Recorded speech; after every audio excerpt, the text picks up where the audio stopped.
Thank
Sir, thank you very much for coming this session.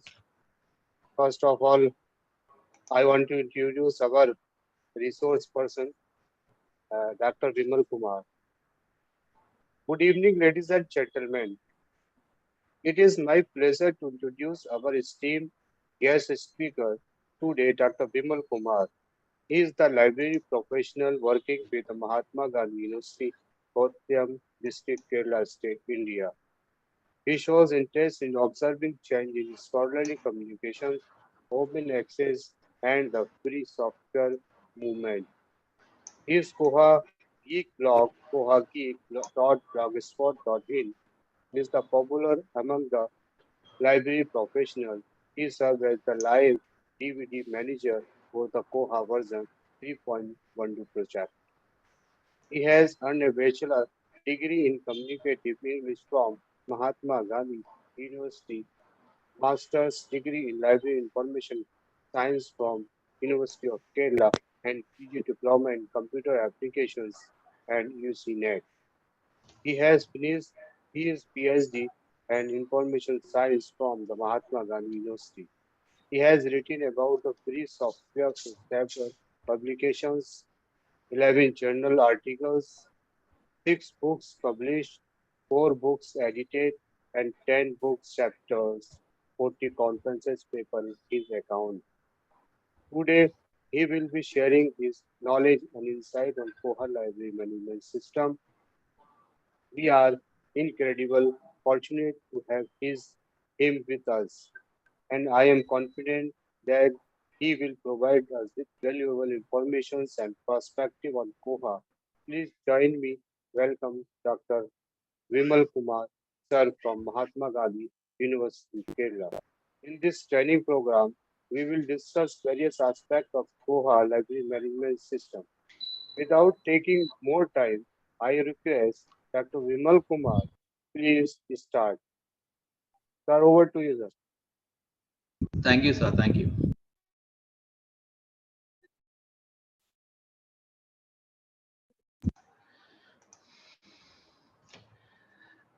Good evening, all. May I know how many Koha users from the audience? Koha is from Katibu Communications, New Zealand. No. How many users? How many participants using Koha in their workplace? That's I ask. No, not yet. Okay. We are using Soul. I am using Koha Yeah, in DL Koha. Public School. How many years? For how many years? I just in December 2022, I just installed and I am working there. Okay. Anybody else using Koha? Okay. I think most of the participants are freshers. One Koha user is here. I think few more Koha users may be in the from the audience side. That's not a problem. We will cover Koha for 5 days. Anyway, we will cover most of the features and functions, and you will get an overview of Koha, and you will get an idea of how it install, how it handle, how it manage. We will cover all of the modules. We can start with a presentation. You will get an idea about what is Koha and how to implement these things we will cover. We have already prepared a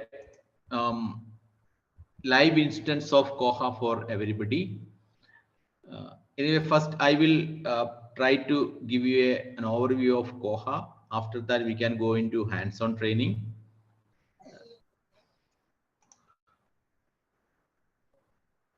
Okay. Abhishek Kumar, he is also using Koha at DMCH Ludhiana.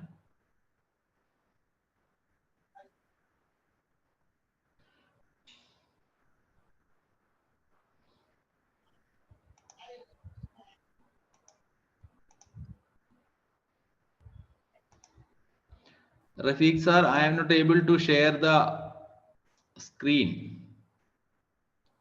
Okay, sir. Just. Yeah.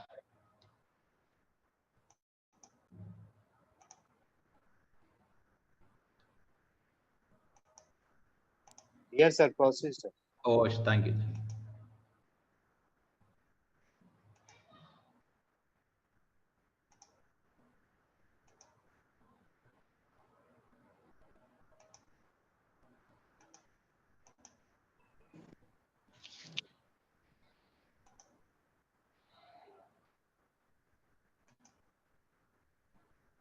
My screen is visible to all. Yes, sir. Yes, sir. Thank you. Instance of Koha implementation. Yeah.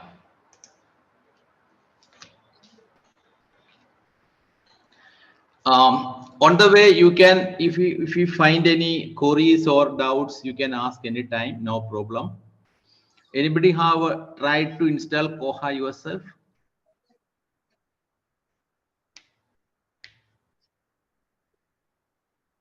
Anybody tried to install Koha and success? It was success. Is it success? Yes, sir. I have tried to install Koha 3 times and successfully installed 3 times in another places. Okay. Which Linux distribution used there? Linux 20.0 LTS version. Ubuntu. Yeah, Ubuntu, sir. Okay. Good.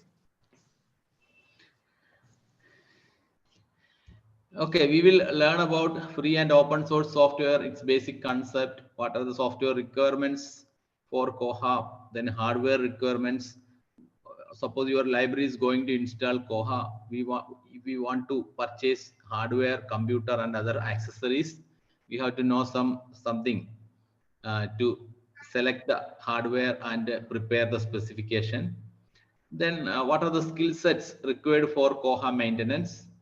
Then Koha releasing schedules, then types of Koha implementation, methods of Koha installation, including if you install it in your PC, otherwise you can install it in a cloud.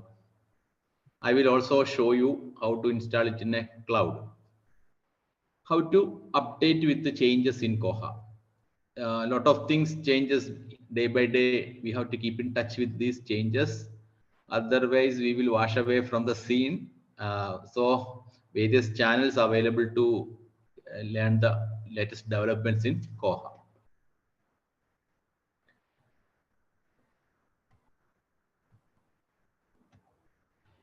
See, for the installation of Koha, we use Linux-based operating system. So we have to learn Linux. Everybody would like to work with Windows because Windows is a user-friendly operating system, but it's priced. But we think that Windows is free because everybody using Windows cracked version without any license. So it's priced. See check the price of Windows 10 Pro. 16,000 we have to spend. For Windows 10 Home, 10,000. Most of the proprietary library software, for example, sold many earlier was they use Windows as platform. But in India, many libraries has no fund to buy licensed version of Windows. Without any license, easily viruses and other malware easily attack the Windows. Your data may lose, system may crash down. That's the problems with the Windows without any license. Without a proper license, many problems faced by Windows operating system. Its updates are very heavy. When you shut down the system, it says that the don't shut down, updates is going on. We have to wait hours. And easy to attack. We can expect attack from viruses and other malware. And we have to buy antivirus software to protect our system. We have to buy antivirus software. It also increases the expenses of maintaining Windows operating system. So using proprietary software is not free. Windows is a proprietary operating system. It's not free. See, most of the open source software using Linux as its base because it's free. It's suitable for install enterprise applications like a Koha DSpace. It provide very stable performance. No antivirus and malware will work on Linux because the reason is that both Windows and Linux architecture is different, and most of the viruses and other malwares developed for Windows. Its architecture is different. These viruses will not work on Linux. Suppose if any virus or anything negative tools were developed for Linux, but it easily identify because its source code is open.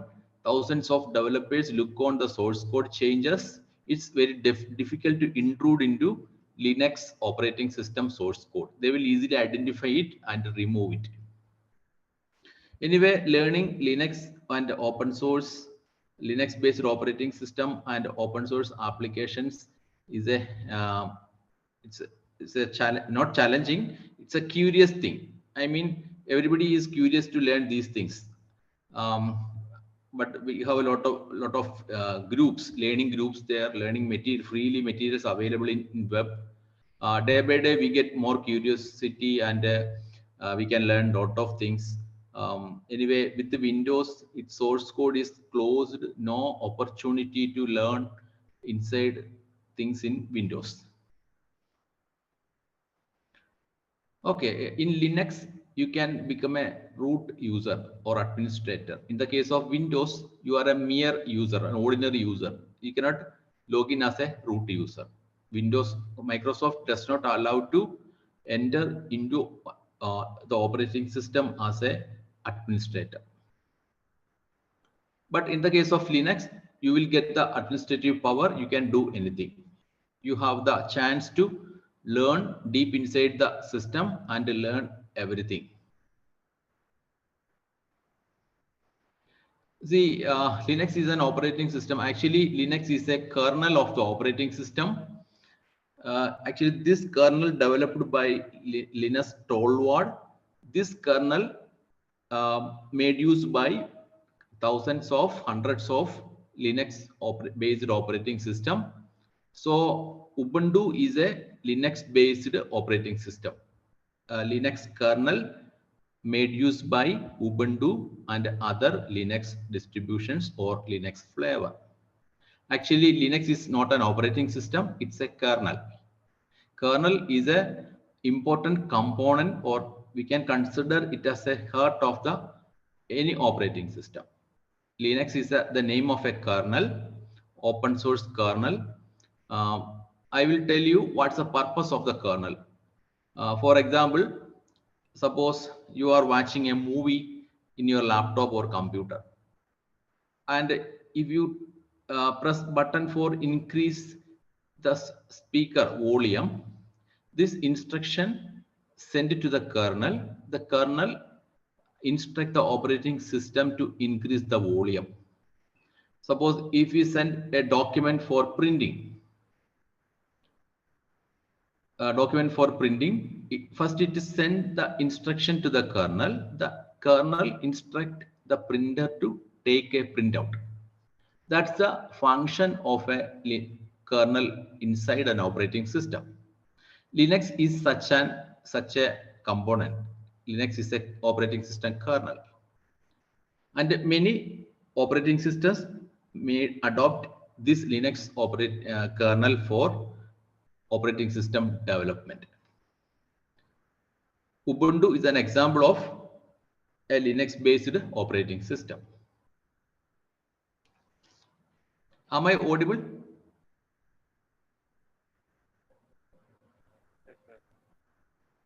Yes. Yes, Okay, sir, thank you you. are audible. Okay.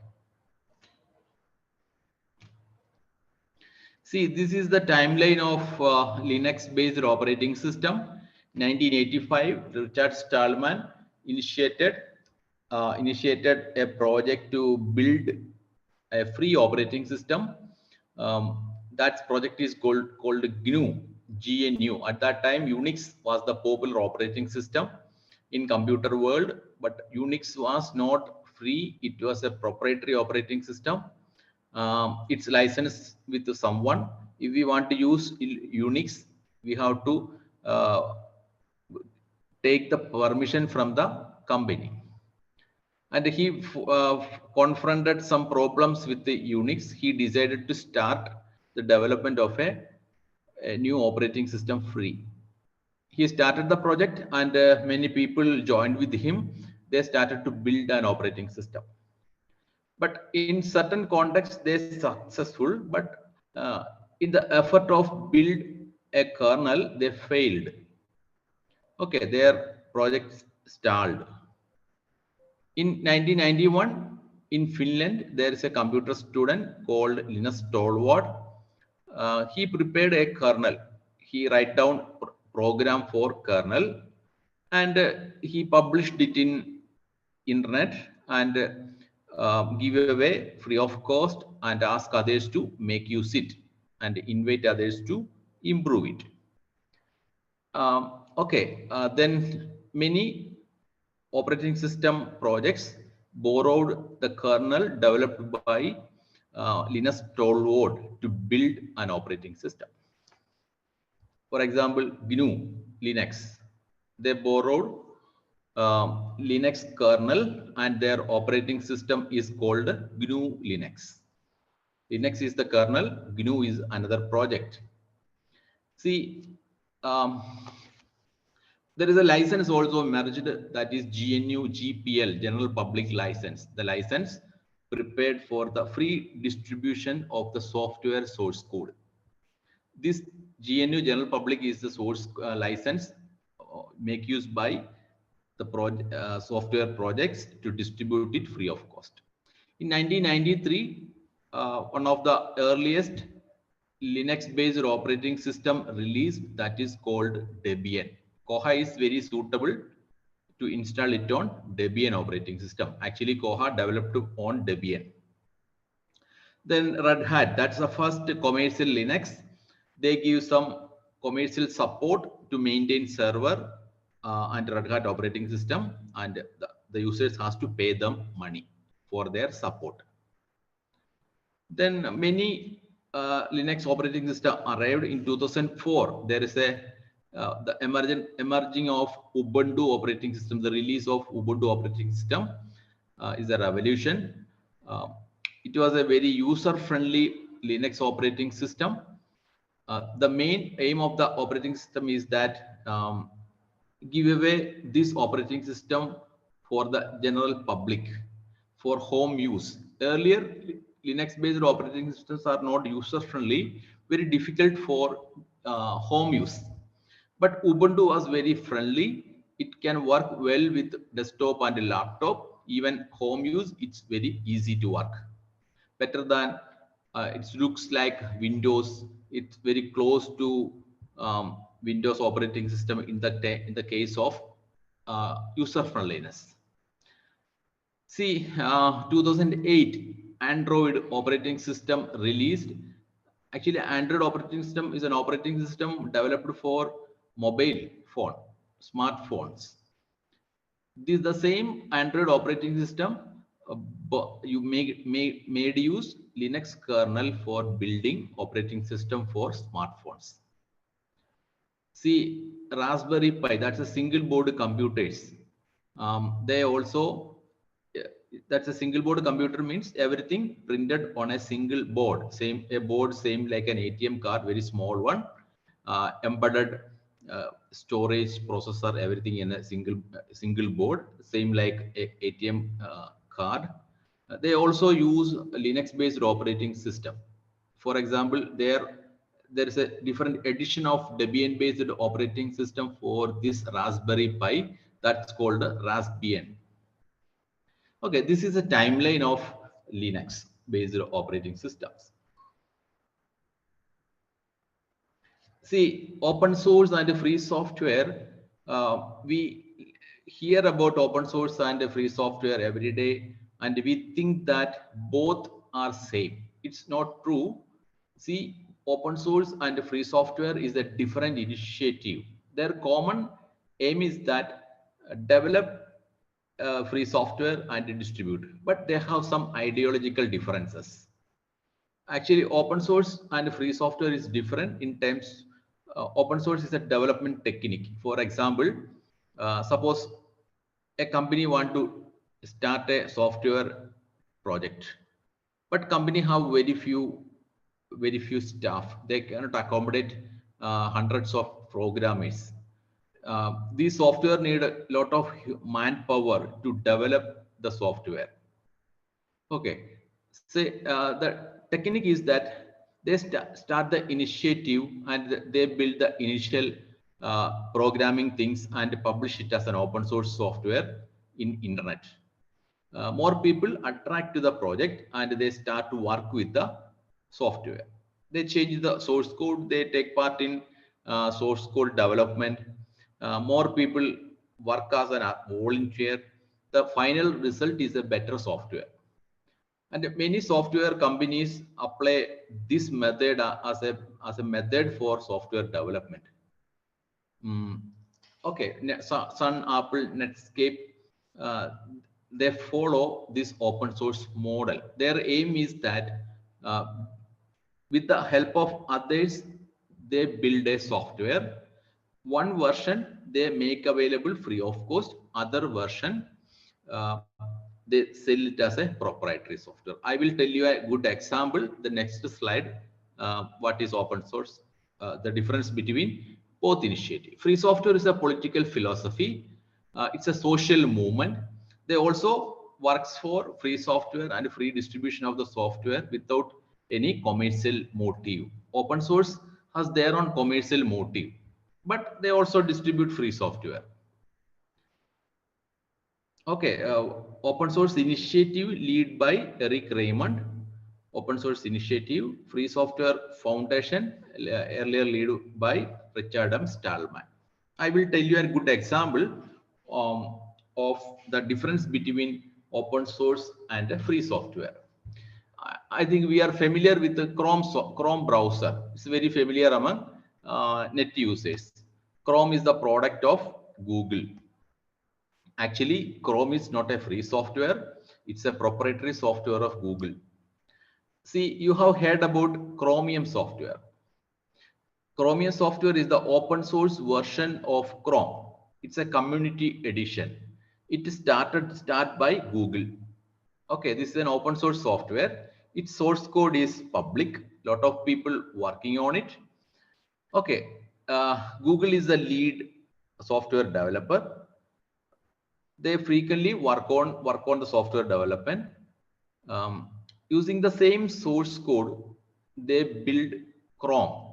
Chrome is the proprietary one. They add some beautifications and they give some proprietary codes to Chrome and they distribute it as a software. But it's free. But maybe in near future they may be priced for Chrome. That's a difference between open source and a free software. Chromium is a free open source version of open source initiative of Google as a browser project. Chrome is the proprietary edition of Chromium. It's a proprietary one. The full source code is not open. It's the initiative of Google. That's the difference between open source and a free software. See, Chromium software use another license, not GNU GPL license. They use Apache license, a permissive license. Permissive means the users can make some modifications and they can release it as a proprietary software. It's permitted, so it's called permissive license. I hope that you understand about. I mean, you got the idea behind open source and free software.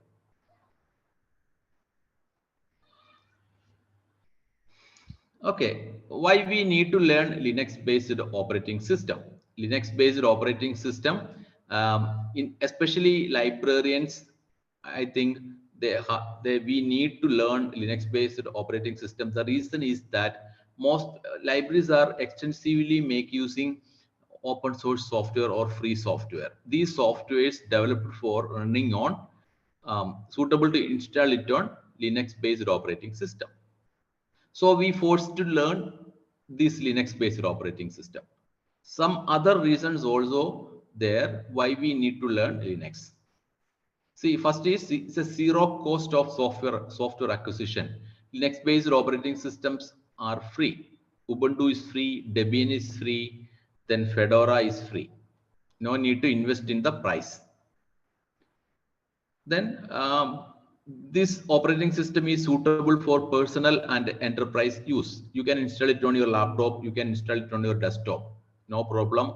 The same operating system we can make use to install it for Koha installation. That's a main big advantage of Linux-based operating system. Then free or open source softwares are more stable and better than proprietary software. The main reason is that a lot of people working for the projects, open source and free software projects, their progress is very fast because more people working for it. So we will get a lot of frequent updates, frequent new versions. Then Linux-based operating system requires less disk space and memory than Windows OS. For example, Windows 11, it's a big, heavy operating system.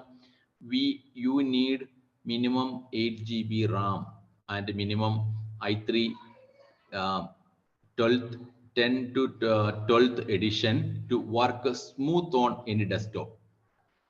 Okay, to use Windows operating system, we have to we have to spend more money on the hardware. Okay, at the same time, Linux-based operating system, suppose your system is very old and slow, don't worry about it. We can find a Linux-based operating system, very lightweight. It works very smooth on your old hardware. That's the main difference between Linux and Windows. With many lightweight operating system, Ubuntu available. Suppose you need a more beautiful operating system, we have choices. I will tell you in detail what is the lightweight operating system, what are the other beautiful or user-friendly Linux-based operating system. See, I mentioned about there is a zero cost of software acquisition. It means in the case of Sol software, Sol is a library automation software built by InflipNet UGC. Actually, they developed it for Windows operating system. They use the database MS SQL. That's priced one. See, we need a Microsoft operating system, Windows. It also priced. We have to protect the system from antivirus. We have to buy antivirus software. It also increase the expenses of implement the Sol software. See, since 2000, Koha available. It's a comprehensive ILS. Comprehensive means we can find there most of the modules, features, and functions required for a integrated library system. It can act as a digital library, but it does not work like a DSpace digital library. We can attach digital objects to metadata. Then we can convert it as a content management system. We can beautify the OPAC interface, and we can convert it as a library website. Then more integration options, like if you want to integrate RFID into Koha, no problem. You can integrate it. RFID devices work very smooth with the Koha.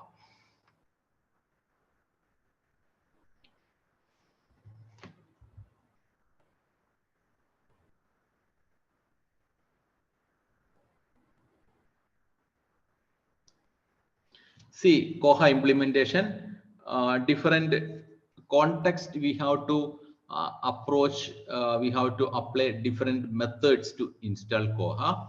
See, these are the three popular context we have we face when we implement Koha. One is migrate from legacy automation software to Koha. Suppose you are running on Sol or Lips, some other local software. You have to migrate, export your details. I mean, book details, user details, transaction details from the old software. You have to import it into Koha. Migration is depends. Its difficulty depends upon which software you are running. Suppose it's a proprietary software you are running, but its password data may be locked. You need to place a request to the company. If they allow, we can take your data back. Then upgrade from very old version of Koha to the latest. The second context is, suppose you have installed Koha 10 years back. Still it's running because it's Ubuntu, Linux, no virus attack. Koha will run a long time, no problem. But 10 years back installed, it's a very old version, 10 years back old version. You want to install it into a new version, you may feel some difficulty because every year, 2 times Koha a new version will come. Every day they introduce latest a lot of features. It makes the problem. If you try to upgrade from 10 years back Koha to the latest one, it may end in error or it may collapse. To avoid this, you need the assistance of an expert. Without any problems, you can migrate or upgrade to the latest version without any problem with the help of a technician or Koha expert. Then Koha installation from scratch. Your library has no software, no computer. Maybe computer may be available. You can install Koha fresh. You can start data entry without any problem. Next is the that's a daunting problem, that is Koha support. Community support.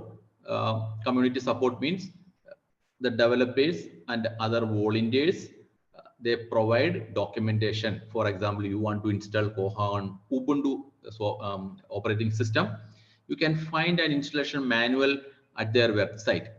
That's free. Free means you can use it without the permission of others. That's a freely available. Resources are called community support, and discussion forums available. If you found any problem, you have a doubt, you can ask with others. They have email discussion forums, monthly chat, monthly meetings available. They have a Facebook. They have a Facebook page is there. Anybody joined with the Facebook page Koha users. Okay, there is a Facebook page, Koha users. You can post questions there, others will answer you. Suppose you found a problem, you can ask there. Definitely you will get an answer to how to solve it. Then commercial support. Commercial support means, suppose you have no time, but you have fund. Suppose you have to export, I mean, migrate from your old software to new Koha. You can ask the support of a company. They are very familiar with this process. You have to pay them for their services. Two kinds of support available. One is community support. We can ask or seek their help without any payment. These resources are available, and we have to learn. If we go through the documentation, you have a little Linux basics knowledge is with you. You can easily install it without any problem.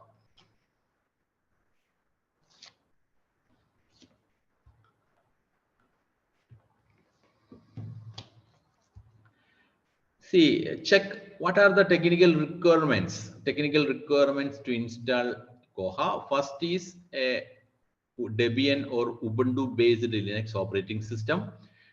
Koha initially developed for Debian operating system. Ubuntu and Debian is a relative. Actually, Ubuntu derived from Debian operating system. So we can install it on Debian or Ubuntu.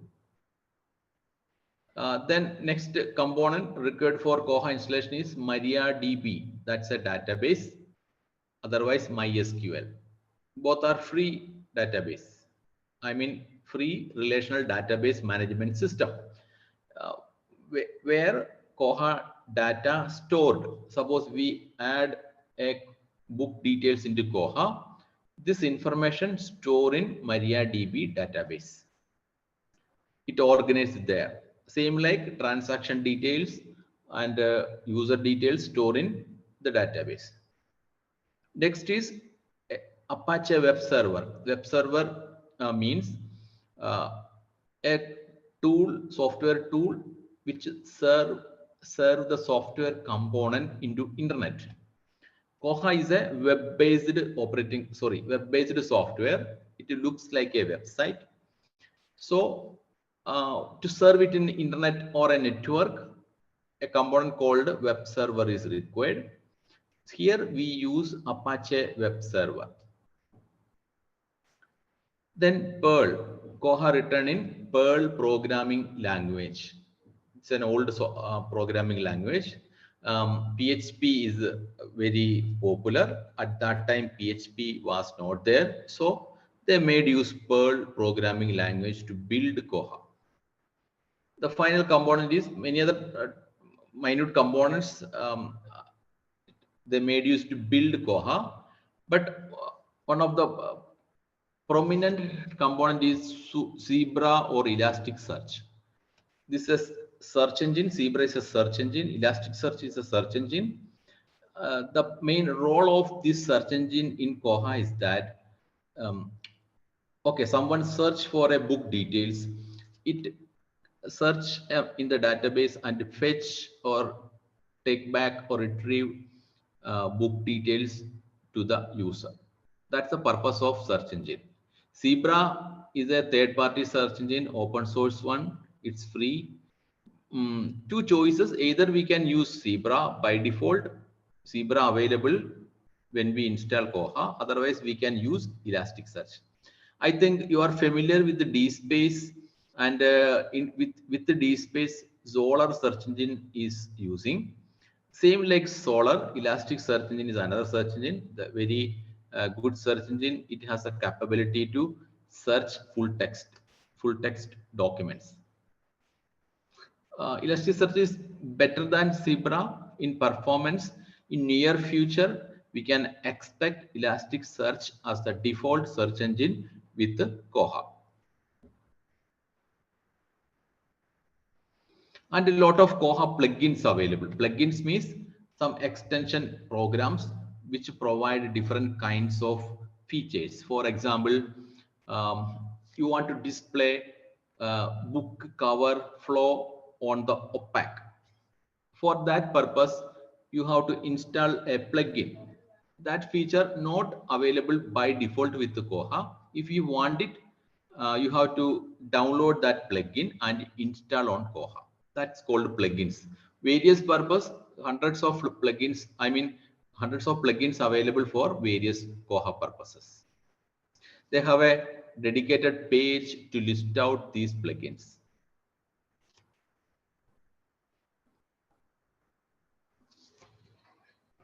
And many queries receive in discussion forums and other Koha users. Koha can install it on Windows. In 2000 till 2004, Windows version was available. Its production ceased. Its production stopped because it's an enterprise solution. It need a very stable platform. They develop Koha for Linux-based operating system. They mainly use Debian or Ubuntu. So now no Windows version available. See, one of the main advantage with Linux-based operating system is that developers has more control on Linux-based operating system. It's free, is suitable to host a web application. It works like a website. It has a web interface. So the developers choose Linux-based operating system. And we no need to buy antivirus. It's difficult to run virus or malware on Linux-based system.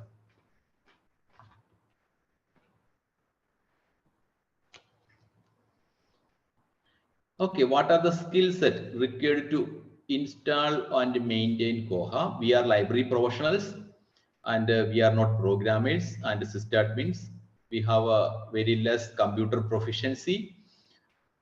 Suppose if you are very curious and want to manage Koha in your library because you have no technical assistance, you have no sysadmin in your institute, you need to manage yourself. In that context, what are the skill set required? And hundreds of librarians alone install Koha and alone manage Koha inside their library. Anyway, it's not a big task. If you are ready to learn Linux basics, you can easily handle Koha installation and maintenance. So we have to learn some basics of basic Linux, then database basics, MySQL, MariaDB. We have to acquire database skills.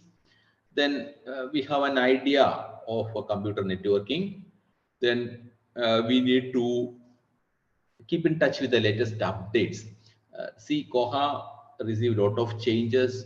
We have to follow these changes. Otherwise, we cannot keep in touch with the updates.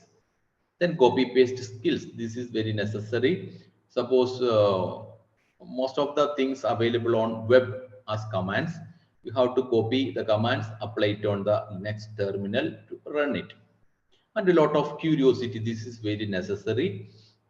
If you have a learning curiosity, you can easily acquire these skills and implement Koha in your library without any external assistance.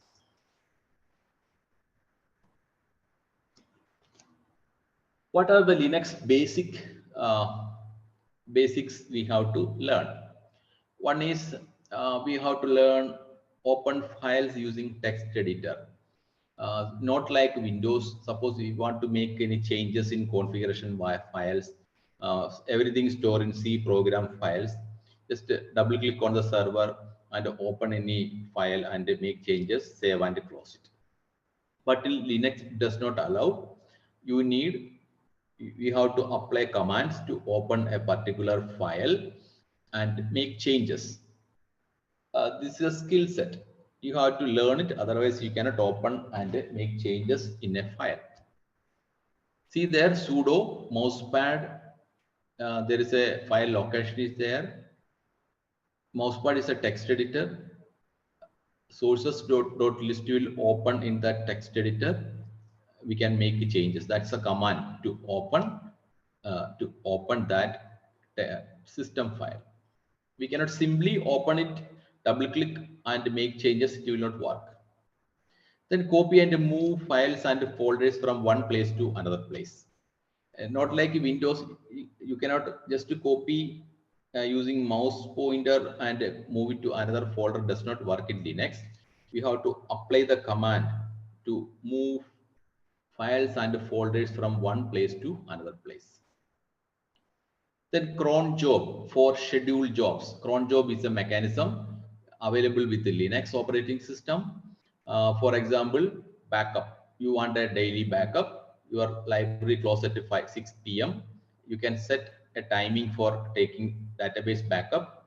5:45. You can give a sentence in cron job, a special place in Linux where we can mention there 5:45 p.m. It will take a backup of that database. It will work every day without any manual intervention. That's called a cron job. We will learn cron job at the time of learning backup. Then file permissions. See, in Linux, files have different kinds of permission. We have to familiar with these file permissions.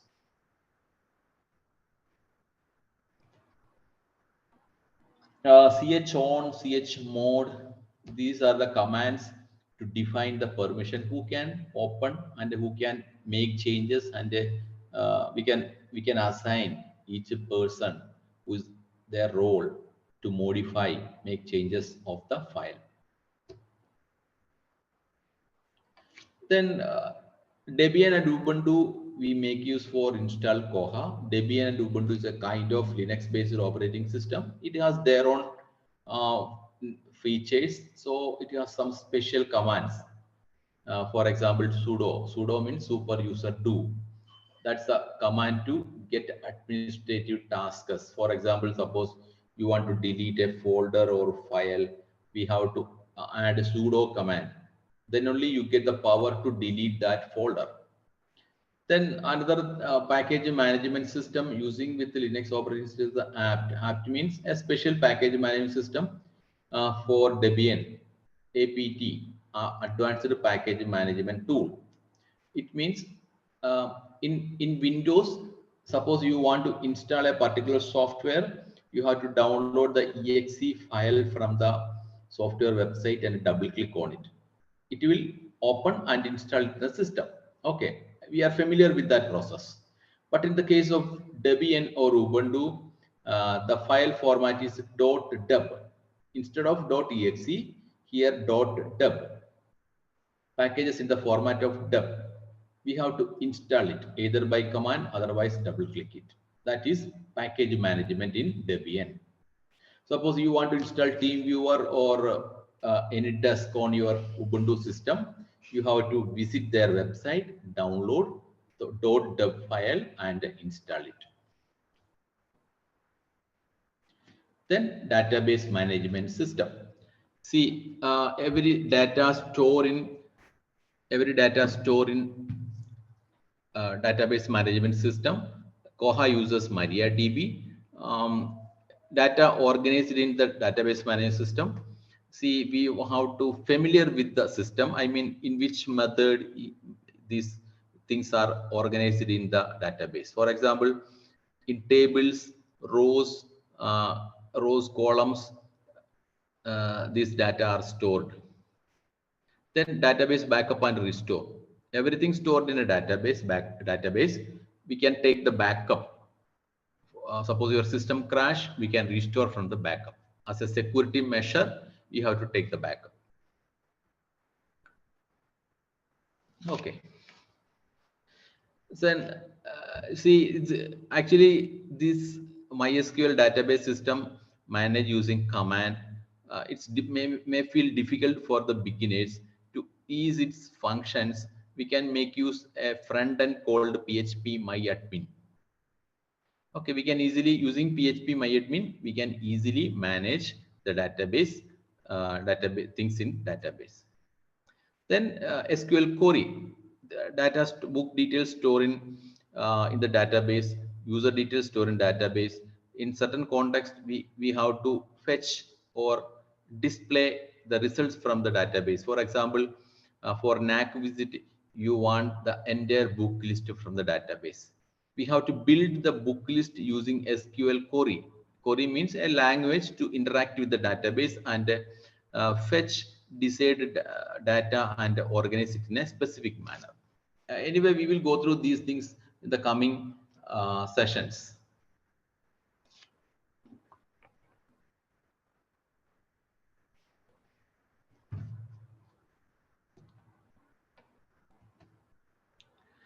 Anyway, we can take a break for 10 minutes. We can reassemble here 8 p.m. Okay, 8:5 p.m. we can reassemble here. Otherwise, you Okay, might sir. feel okay. Okay.